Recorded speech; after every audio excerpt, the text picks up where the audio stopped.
have monitored and stimulated dozens of people who may have overdosed if we weren't there to prevent it. Continuing to face a nationwide overdose crisis in the midst of a mounting number of overdose deaths.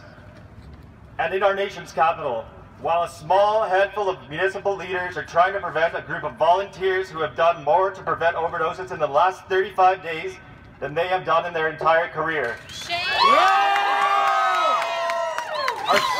Our service operates less than 2 kilometers from City Hall, and his sister was just pronounced dead. Or caring for a 14-month-old because her mother overdosed the night before.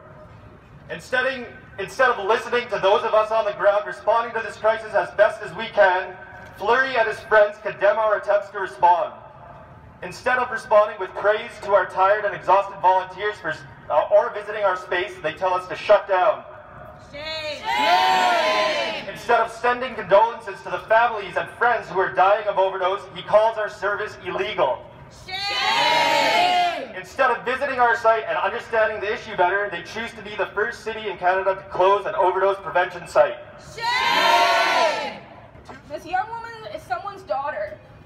That day I called 911 and I assisted people in keeping calm while my 2 fellow volunteers saved her life with naloxone and breathing.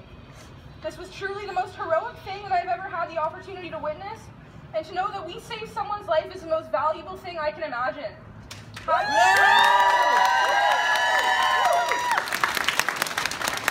we not been there, I am not sure that this woman would still be alive, and it is my belief that if the Tents at Overdose Prevention Ottawa can save one life, one single life, then it is evident that there is a need for our work in this city.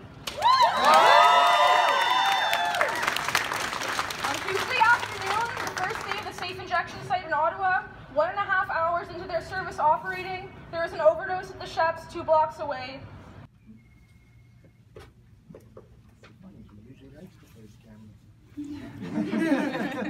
Oh, good one. Funny, eh? Wow. Must be.